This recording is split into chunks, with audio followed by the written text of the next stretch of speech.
What's happening, guys? This is House Cat MMA, and right now I'm going over my main card predictions for UFC Fight Night 273, Gilbert Burns versus Mike Malott. But before I get into all that, if you just take a second to like and subscribe, maybe do a bit of comment and sharing, that should be cool as hell. So I'm doing this off the cuff, so let's see how I do. Jerking the curtain, we got Dennis Bazooka versus Marcio Barboza. Bazooka, is that how you pronounce it? Bazooka, who knows? He is an okay fighter. He's not a bad fighter. He's not a good fighter. He's got some experience on him. I think he's 1-4 in the UFC. Not great. He did win one fight. And as far as Marcio Barboza goes, he's just a little bigger. He's stronger. Bazooka might have slightly better mechanics on the feet, but Barboza just has more power. He's just a physically stronger human being. You can't always tell who's going to win a fight by looking at both fighters' bodies, obviously. I don't think that's a bad indicator, but that's not a good indicator either. But what I think is an even better indicator is when you look at a fighter's face. Because a man's face tells a story. And the story I'm getting from Barboza's face is he's seen some shit, he's done some things, and he's going to win this fight. Probably by finish, probably a submission. I don't know what kind of submission, but he'll win this fight by submission. Then, of course, we got Thiago Moises versus Gage Young. Moises has been around for a minute. He has a hard time getting shit popping in there sometimes. Gage Young, he's coming off a couple of losses. He mixes up his striking and his wrestling pretty well, and he sets up his wrestling with his striking pretty well. But I don't think he's going to be able to bully Thiago Moises in there the way, say, Benoit Saint-Denis bullied Thiago Moises. This is a tough one to call because though Gage Young is a hell of an athlete, I don't know if maybe Moises' experience will carry him a little bit. I don't know. But for the sake of picking someone, I'm going to go Gage Young by 29-28 decision.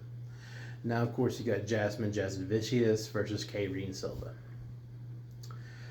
If the fight stays on the feet, I'm going to have to give it to Kayreen.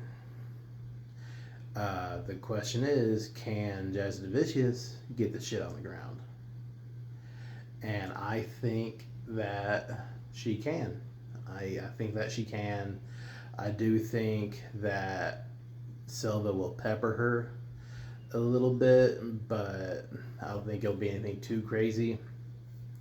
But I think she'll get the fight on the ground just enough to eke out some kind of close decision. I think Jasmine Jasudavicius will win either a close 29-28 or a split. I think she'll run a split on her. You know what I'm saying? Then you got Mandel Nallo versus Jai Herbert. Jai Herbert's another guy that I think he's got some talent. Obviously, he's in the UFC. He's got some fucking talent.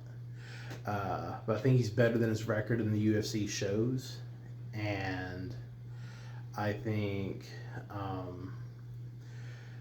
he's gonna do well in there against Mandel Nallo, but I think Mandel Nallo is gonna be able to get the fight. I think Nallo's gonna be able to dictate the fight's pace, and I think he's gonna be able to dictate where the fight goes and when it goes there. And I think it's gonna be a semi-boring fight, but I think Nallo will end up winning. But Jai Herbert's good. It's just some guys are just like that. They're probably really good in the practice room. Herbert dropped the hell out of Ilia Topuria.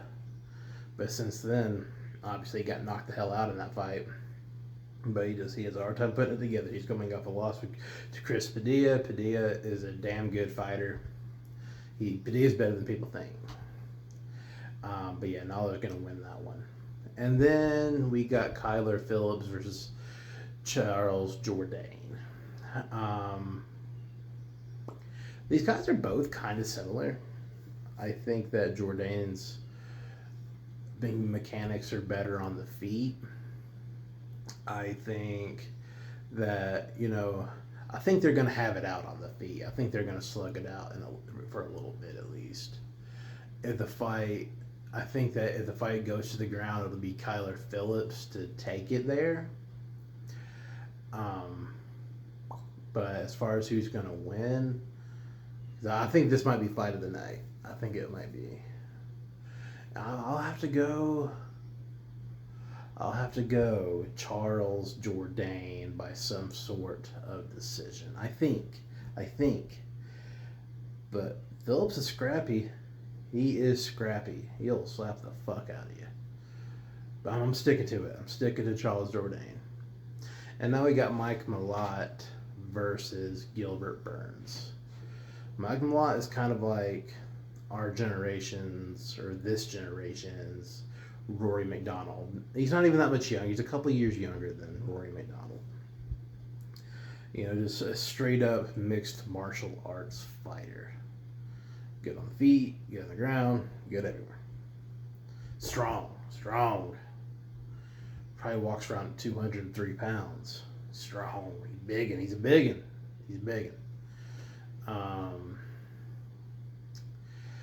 Burns has struggled lately.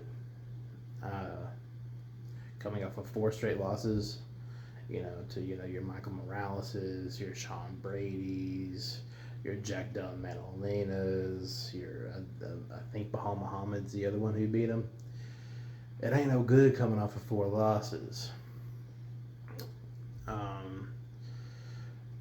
He was him and Jack Della Maddalena were having a fight. We had a fight on our hands before Herbert, that's his brother, before Gilbert got finished.